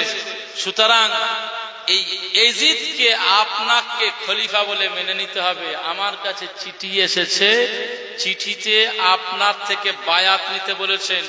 আব্দুল্লাহ বিন জুবাইর হুজুরের থেকে বায়াত নিতে বলেছেন, আব্দুল্লাহ বিন ওমর হুজুরের থেকে বায়াত নিতে বলেছেন, আব্দুল্লাহ বিন আব্বাস হুজুরের থেকে বায়াত নিতে বলেছেন। শুধু এই সমস্ত সাহাবীরা নয়, গোটা মদিনা মক্কাবাসীদের থেকে, এভাবে আম সমাজের থেকেও বায়াত নিতে বলেছেন। হুজুর আজকে আপনাদেরকে এই গভর্নর হাউসের ভিতরে ডাকলাম, আপনারা যদি এজিদকে খলিফা বলে মেনে নেন তাহলে মদিনাবাসীরা সবাই মেনে নেবে। এই জন্য আপনাদের দুজনকে ডেকে এর ভিতরে আমরা বায়াত নিতে চাই, আপনি বায়াত নিয়ে নেন, এজিদকে খলিফা বলে মেনে নেন। আল্লাহু আকবার। এই শুরু হয়ে গেছে, ব্যাস এই শুরু হয়ে গেছে ইমাম হোসেন হুজুরের শহীদে কারবালা। তিনি টেবিল চাপড়ে বললেন, এটা ইমাম হোসাইনের দ্বারাই ইম্পসিবল, অসম্ভব। মুসলমানের ছেলেরা, হে নবীর উম্মত উম্মতিরা, খুব খেয়াল করে শুনুন। আল্লাহর নবীর নওয়াসা ইমাম হোসেন রাদিয়াল্লাহু তাআলা আনহু সেই সময় বলেছেন, এগুলো ইতিহাসের কথা বলছি, ইতিহাসে যেভাবে বর্ণনা এসেছে আরো লম্বা, অনেক লম্বা চওড়া ঘটনা বক্তব্য আছে, সারমর্ম বলা সম্ভব নয়। এ বলতে গেলে 1 সপ্তাহ 2 সপ্তাহ পার হয়ে যাবে। 2-3 মাসের হিস্টোরি, ইতিহাস, বহু আগের এই ইতিহাসগুলো বলতে গেলে 1 সপ্তাহ 1 মাস পার হয়ে যাবে। সংক্ষেপে কিছু বিষয় বলতে লাগে, শুধুমাত্র শিক্ষণীয় বিষয় আমাদের শিক্ষা নেওয়ার জন্য। ইমাম হোসেন সেখানে শুরুতেই প্রতিবাদ করলেন। এই রাজদরবারের ভিতরে আমি ইমাম হোসেন, আব্দুল্লাহ বিন জুবাইর, আমরা 2 জন এই গোপনে গোপনে এজিদকে খলিফা বলে এভাবে মেনে নিতে পারি না। এজিদকে কোনো মতেই আমরা খলিফা বলে মেনে নিতে পারি না। না না না, খলিফার মসনাদে তিনি বসে যাবেন আর আমরা অনায়াসে তাকে বায়াত করব, তাকে খলিফা বলে মেনে নেব। অন্তত ইমাম হুসাইনের যতক্ষণ জান রয়েছে, শরীরে যতক্ষণ শ্বাস প্রশ্বাস রয়েছে, ততক্ষণ পর্যন্ত ওই লম্পট এজিদকে খলিফা বলে মেনে নেবে না। আরো জোরে বলুন সুবহানাল্লাহ। ওই নোংরা নীতির ব্যক্তিকে ইমাম হুসাইন খলিফা বলে মেনে নিতে পারে না। এই পৃথিবীতে কে মানলো ওটা আমার দেখার দরকার নেই। আর এই গোপনে গোপনে গভর্নর হাউসের ভিতরে এইভাবে না। তবে এটা মনে রাখতে হবে, মদিনা শরীফের সব মানুষগুলো, যত মানুষ মদিনায় বসবাস করে তখনকার সময় সবাই কিন্তু ইমাম হোসাইন হুজুরের পক্ষে, এবং সবাই ইমাম হোসাইন হুজুরকে বেশি ভালোবাসেন, মহব্বত করেন। ইমাম হোসাইন হুজুর বলেছেন, জনসমক্ষে তুমি বলো, গোপনে এভাবে বলবে না, জনসমক্ষে মদিনাবাসীদের ডেকে সবার সামনে এই একই কথাটাই বলবে, মদিনার গভর্নর আপনি, নেতা আপনি, সমস্ত জনগণকে সামনে রেখে এই একই কথাটাই বলবে। সেখানে আমি ইমাম হোসাইন হুজুর প্রেজেন্ট থাকবো। মদিনার সব জনগণ যেটা জনমত, তাদের যেটা সিদ্ধান্ত হবে সেই সিদ্ধান্তে আমিও সিদ্ধান্ত মেনে নেব। ওয়ালিদ বিন উতবা আর পাশে মারওয়ান বলছে যে না, ওটা হবে না। ওনারা জানেন যে মদিনাবাসীরা এজিদকে কেউ খলিফা বলে মেনে নেবে না, সবাই ইমাম হোসাইন হুজুরকে মানবে। আল্লাহু আকবার। এই অবস্থায় ইমাম হাসান হুজুর নাই, আবু বকর সিদ্দিক হুজুর নাই, উমর ফারুক হুজুর নাই, উসমান গানি হুজুর নাই, আলী কাররামাল্লাহু ওয়াজহাহু হুজুর নাই, ইমাম হাসান হুজুর চলে গেছে। একমাত্র আমার নবীজির নওয়াসা ইমাম হোসাইন হুজুর শুধুমাত্র এখন হায়াতে আছে।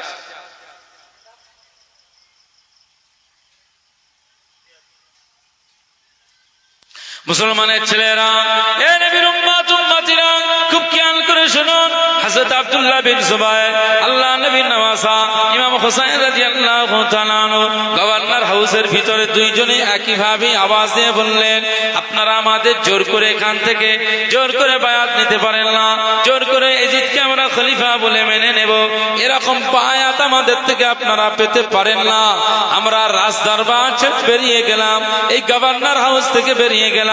এভাবে দুইজন বেরিয়ে আসলেন, দুইজন যখন গভর্নর হাউস থেকে বেরিয়ে গেলেন, এই সময় এই পাশ থেকে মারওয়ান ওয়ালিদ বিন উতবাকে লক্ষ্য করে বললেন, ইমাম হোসাইন চলে গেছে, হযরতে আব্দুল্লাহ বিন জুবায়ের হুজুর চলে গেছে, আর জীবনে এনাদেরকে এই সুযোগটা আর পাবে না, এই সুযোগটা আর পাবে না।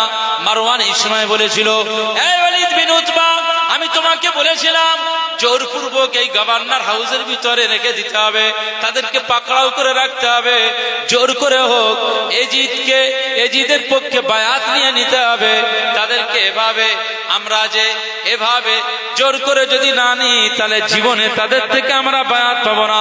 এই ওয়ালিদ বিন উতবা, তুমি এই ভুলটা কেন করেছো? তুমি কেন তাদেরকে এখান থেকে বের হওয়ার সুযোগ করে দিয়েছো? জোর করে আমরা গভর্নর হাউসের ভিতরে রেখে দিতাম, তাতে যা হওয়ার তাই হতো। মারওয়ান যখন এই কথাগুলো বলছে, ওয়ালিদ বিন উতবা হুজুরের দুই চোখ দিয়ে পানি গড়িয়ে যায়। মারওয়ান এই সময় বলেছে, এই সুযোগটা আর পাবে না, জীবনে তাদের থেকে আর বায়াত পাবে না।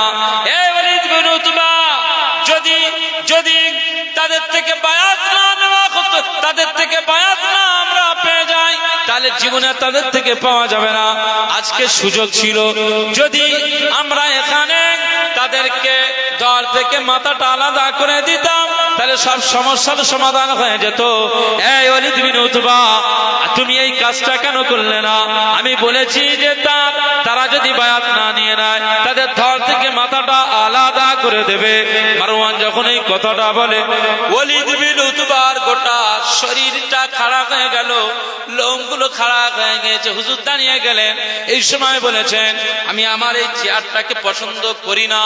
এই মুহূর্তের জন্য মদিনাতে ইমাম হাসান হুজুর বেঁচে নাই, আম্মা জান ফাতেমা তুজ জাহরা হুজুর হায়াতে নাই, হযরত আলী হুজুর বেঁচে নাই, ইমাম হোসেন হুজুর শুধু হায়াতে আছে। আমার নূর নবীজিকে সাহাবীরা পছন্দ করেন, আমার নূর নবীজিকে সাহাবীরা ভালোবাসেন। আর আমার নূর নবীজির ইন্তেকালের পরে আমার নূর নবীজির নওয়াসা ইমাম হাসান হুজুরের কাছে আসা যাওয়া করতেন সাহাবীরা। ইমাম হাসান হুজুর ইন্তেকাল হয়ে গেছে, এখন শুধুমাত্র ইমাম হোসেন হুজুর হায়াতে রয়েছে। এই ইমাম হোসেন হুজুর জীবিত রয়েছে। মদিনার মানুষদের অন্তরে যত কষ্টই হোক না কেন, নবীর দরবারে গেলে যেমন মনটা ঠান্ডা হয়ে যেত, ইমাম হোসাইন হুজুরের কাছে তাদের মনটা কষ্ট হলে তারা ইমাম হোসাইন হুজুরের দরবারে আসতেন। তাদের কষ্ট হলে ইমাম হোসাইন হুজুরের কাছে আসেন। আর ইমাম হোসাইন হুজুরের কাছে যখন তারা আসেন, তাদেরও মনের জ্বালা, যন্ত্রণা, কষ্টটা আমার আল্লাহ নিবারণ করে দিত। সেই ইমাম হোসাইন হুজুরকে তুমি কতল করে দিতে বলছো? তোমার জবান থেকে বার হলো কি করে? হে মারওয়ান,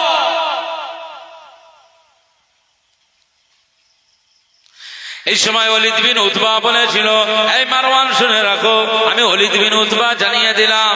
এই সময় দেখুন রাসূলুল্লাহর আশিক কারা ছিল, আহলে বায়াতের মুহাব্বত কারা করেছিলেন, ইমাম হোসাইন হুজুরদের কারা মুহাব্বত করেছিলেন। তাদের চাওয়া পাওয়া ছিল এটাই যে আমরা দুনিয়া চাই না, আখিরাতে আমার নবীজির শাফাআত সুপারিশ পেতে চাই। দুনিয়া চাই না, আখিরাতে ইমাম হাসান হোসাইনের সঙ্গী হয়ে হাসরের ময়দানে উঠতে চাই, এটা তাদের তামান্না ছিল। ওলীদ বিন উতবা সেই সময় মারওয়ানকে লক্ষ্য করে বলেছিল, এই মারওয়ান শুনে রেখে দে, আমি ওলীদ বিন উতবাকে এই মুহূর্তের জন্য যদি তাম বিশ্বটাকে ধরিয়ে দেওয়ায়, তাম বিশ্বের সমস্ত সোনা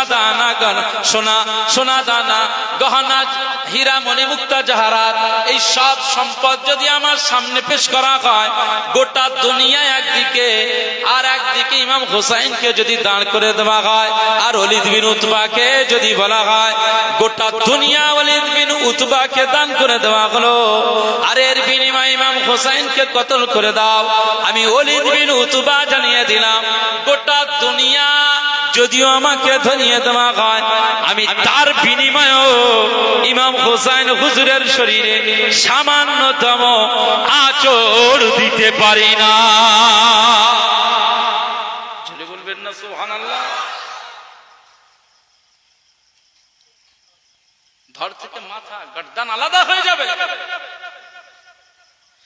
যে নবীজি ইমাম হোসাইন হুজুরের এই গলেতে চুমা লাগিয়েছে, সেই গলের উপরে ওলীদ বিন উতবা ছুরি চালানোর নিদান দেবে? মারওয়ান, আল্লাহর পক্ষ থেকে তোর উপরে লানত।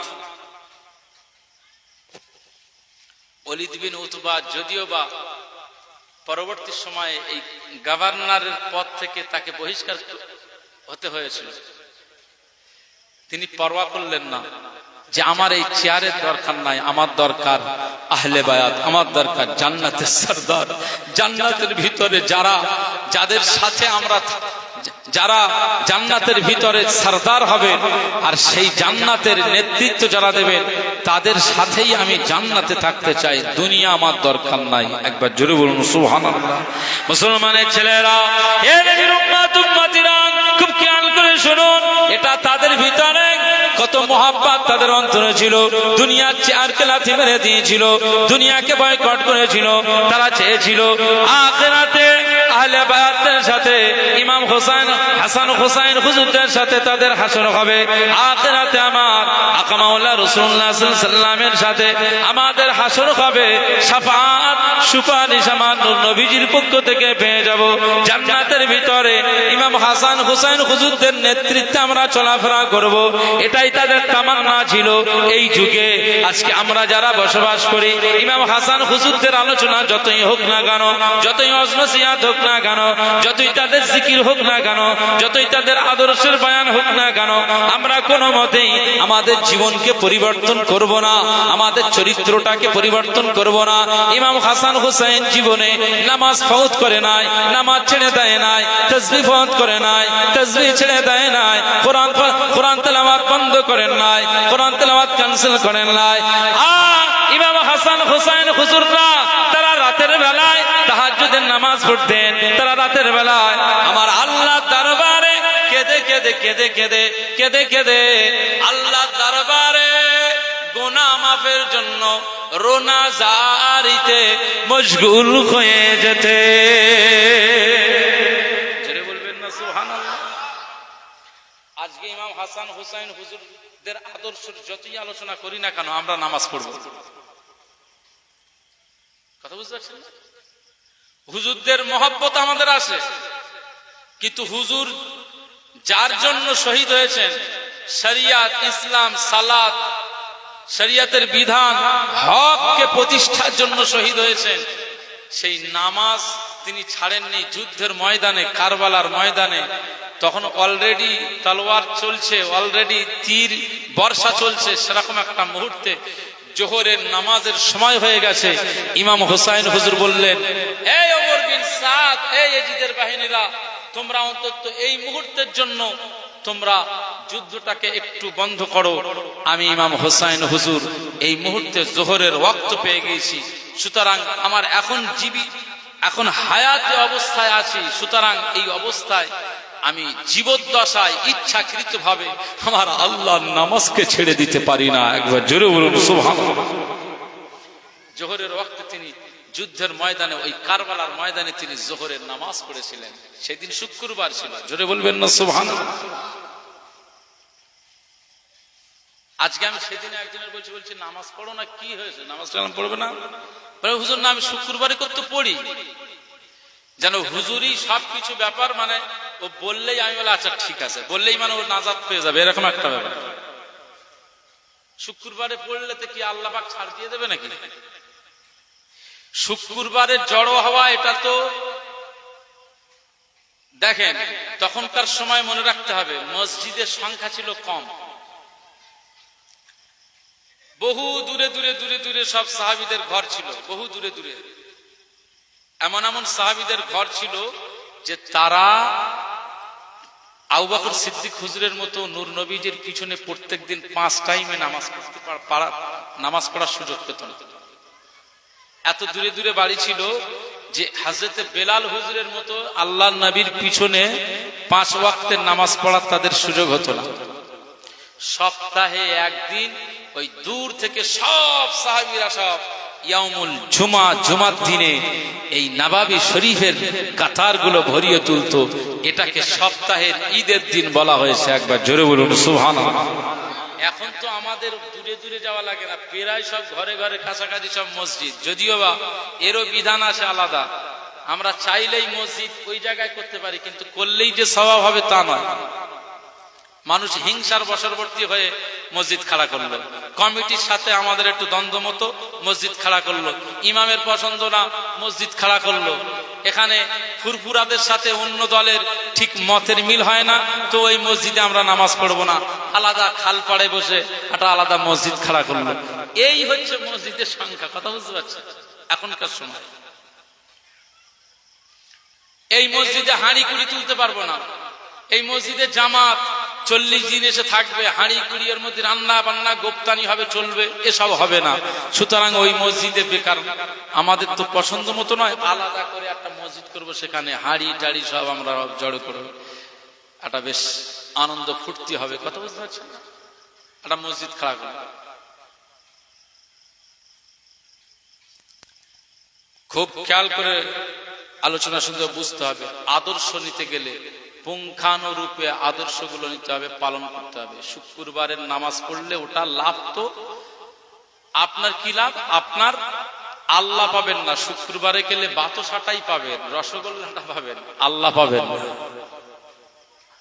এসব মসজিদে শুক্রবারে বাতাসা, রসগোল্লা, মিষ্টি আসে আসে আসে তো শুক্রবারের নামাজ পড়লে ওই মিষ্টি, বাতাসা এইগুলো পাবেন, আল্লাহ পাবেন না।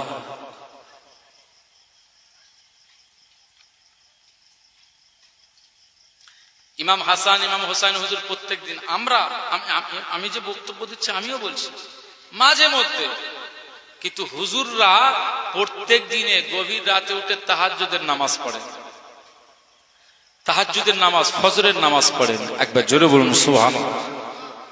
আমরা প্রত্যেক দিনে পারি না, মাঝে মধ্যে হয়, একেবারে বলবো না, কিন্তু ব্যাপার হচ্ছে মাঝে মধ্যে সুযোগে।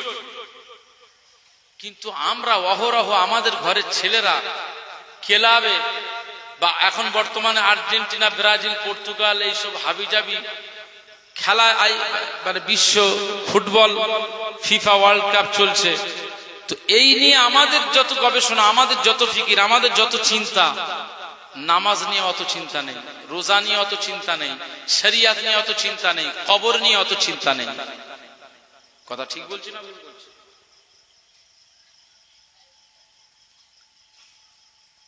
মন চাইছে ইমাম হোসাইন হুজুরের সাথে হাসর হোক, এটা আপনার মনের তামান্না। ঠিক ওই মনটাই চাইছে যে আমার 50 না পার হওয়া পর্যন্ত মুখের দাড়ি আমি রাখবো না, নামাজও পড়বো না। এতে যত ওয়াজ করিস আর যত যাই করিস করে যা। কথা বুঝতে পারছেন?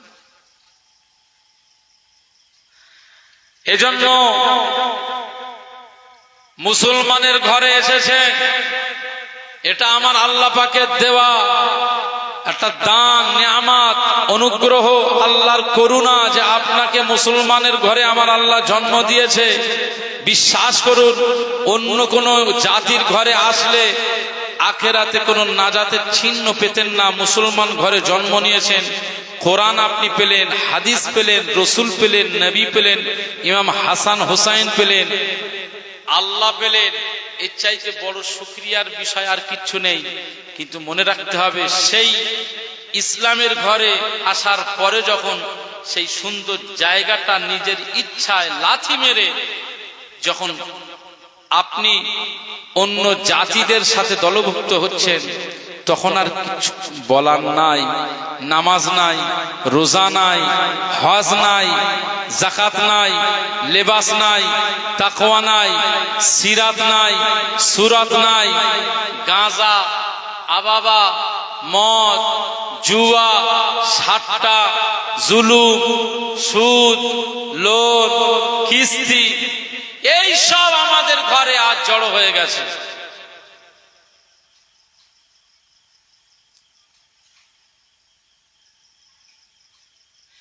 ইমাম হোসাইন হুজুর তিনি অন্যায়ের প্রতিবাদ করেছিলেন বলেই আজকে তাকে শহীদ হতে হয়েছিল। ভালো করে মনে রাখবেন,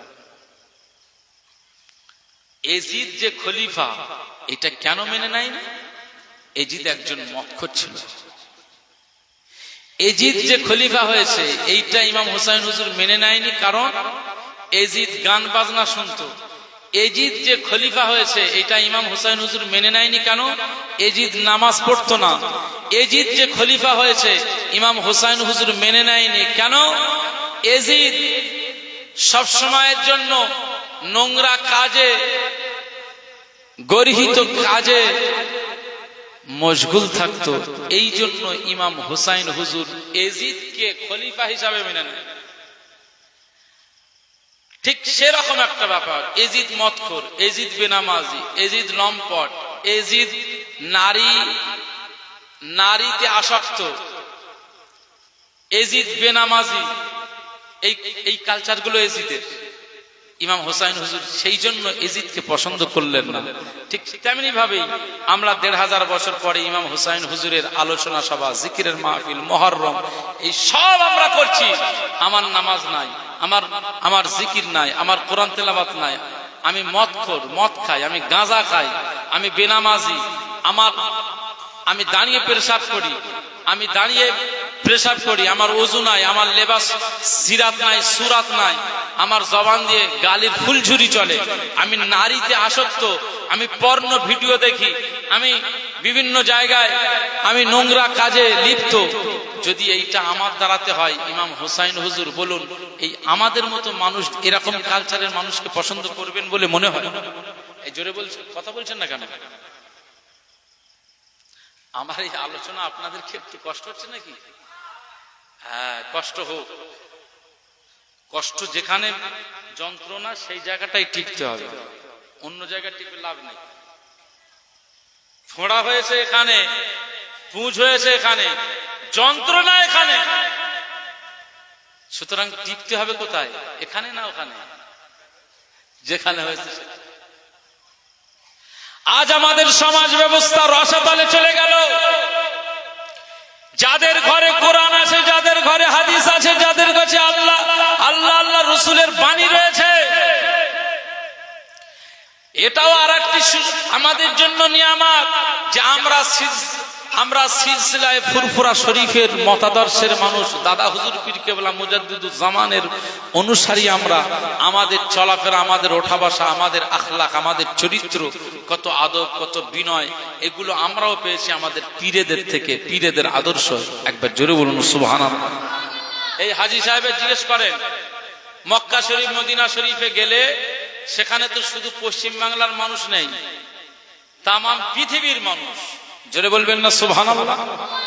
তিউনেশিয়া, তুরস্ক, আফগানিস্তান, লেবানন, ইন্দোনেশিয়া, চীন, জাপান, জর্ডান, জার্মান, আপনার পাকিস্তান, বাংলাদেশ, নেপাল, ভুটান, হিন্দুস্তান থেকে সব দেশ থেকে মানুষ সেখানে জড়ো হচ্ছে।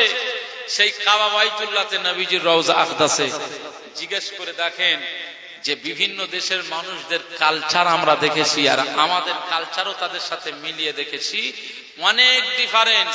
একটা শুধু আপনাদেরকে বলি, কাবা শরীফের দিকে থুতু ফেলা যাবে ইচ্ছা করে? বসিরহাট আল্লামা রুহুল আমিন হুজুর নামাজ শিক্ষা লিখেছেন, তার ভিতরে এটা লিখেছেন যে ইচ্ছাকৃতভাবে কাবার সম্মানে কোন মুসলমান থুতু নিক্ষেপ করতে পারে না, এইভাবে থুতু নিক্ষেপ করতে পারে না। আমরা কেবলার দিকে ফিরে পেশাব করতে পারি? এটা নিষেধ, রাসূলুল্লাহ নিষেধ করেছেন। কাবার সম্মান আল্লাহ দিয়েছে, কাবা বাইতুল্লাহর মর্যাদার সম্মানের খাতিরে পেশাব করা যাবে না, থুতু নিক্ষেপ করা যাবে না। সেই কাবা বাইতুল্লাহর কাছে বসে অন্য দেশের মানুষদের আমরা দেখেছি পা লম্বা করে কাবার দিকে লম্বা করে পা দিয়ে শুয়ে পড়ে রয়েছে।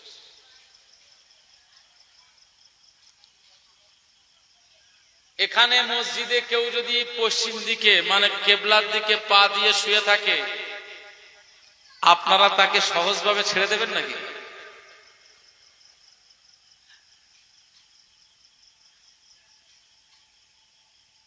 কাবা শরীফের সামনে সোজাসুজি কাবার দিকে পা দিয়ে শুয়ে আছে, কেউ কিছু বলার নেই। কারণ কাবা শরীফে এক রাকাত একটা ভালো কাজ করলে 1 লক্ষ ভালো কাজের সওয়াব হবে। কাবা শরীফের কাছে একটা নোংরা কাজ করলে 1 লক্ষ নোংরা কাজের গুনাহ হবে। ওই কাবা শরীফের চত্বরে কোনো ঝগড়া, বিবাদ, ঝঞ্ঝাট, হিংসা, মারামারি করা যাবে না।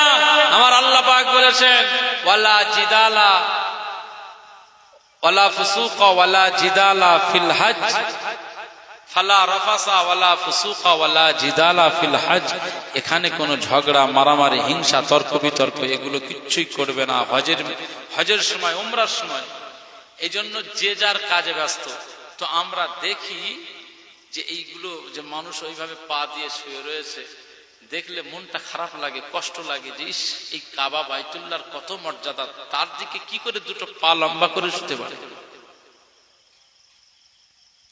এরকম বড় বড় কোরআন শরীফ এরকম পায়ে এরকম জায়গায় রেখে পড়ছে, জিজ্ঞেস করে দেখ কজন ধরেছিল। হ্যাঁ, এরকম আমরা বাঙালিরা রেগে যাই খুব। তো যাই হোক, তো ব্যাপার হচ্ছে দাদা হুজুর পীর কেবলার মতাদর্শের আমরা যারা মাসলাকের মানুষ, আমাদের আদব আছে, বিনয় আছে। ওই জায়গায় গেলে বোঝা যাবে যে ফুরফুরা সিলসিলার মানুষ কারা আর অন্য জায়গার মানুষ কারা। একবার জোরে বলুন সুবহান। আজমির শরীফে চলে যাবেন, আজমির শরীফে খাদেমরা, আজমির শরীফের আশপাশের দোকানদাররা বুঝে যাবে যে অন্য জায়গার মানুষ কারা আর ফুরফুরার সিলসিলার মানুষ কারা। একবার জোরে বলুন সুবহানাল্লাহ। হ্যাঁ, ধরে বলে দেবে সব ফুরফুরা। তো আমি বলতে চাইছি যে আমাদের এত কিছু থাকবার পরেও আমরা মুখে দাবি করব ইমাম হুসাইনের সাথে আমাদের হাসর হবে, হোক। হ্যাঁ অবশ্যই, কিন্তু কালচারে বিশ্বাসী নই, আদর্শে বিশ্বাসী নই। উনি নামাজের পক্ষে, আমরা নামাজের বিপক্ষে। উনি মদের বিপক্ষে, আমরা মদের পক্ষে। উনি তাস, জুয়া, ছিনতাই, রাহাজানির বিপক্ষে, আমরা তাস, ছিনতাই, গুন্ডাগিরি, রাহাজানি এর আমরা পক্ষে।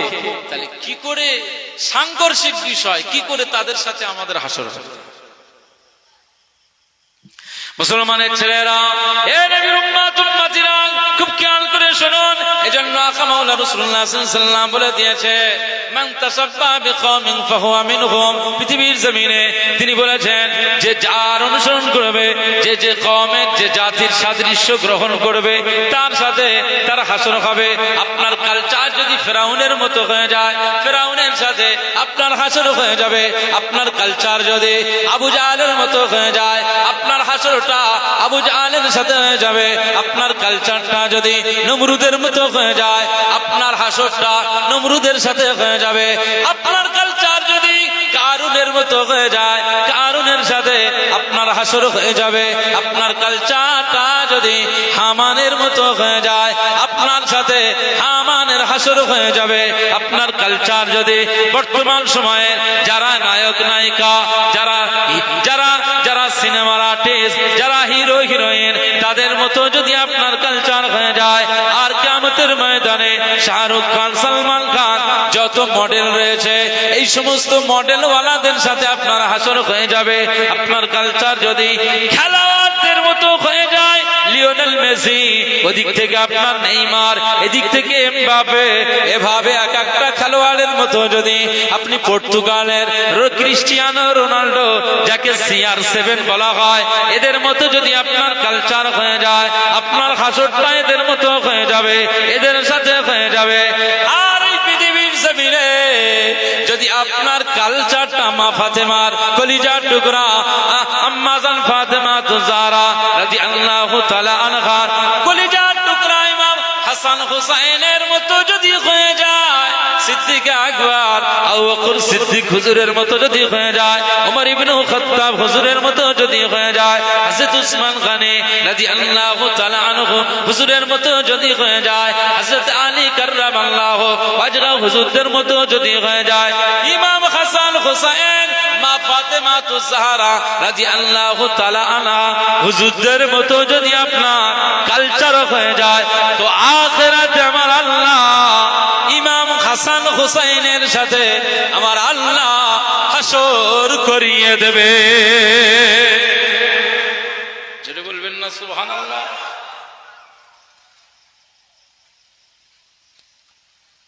দক্ষিণ বনগ্রাম জামে মসজিদ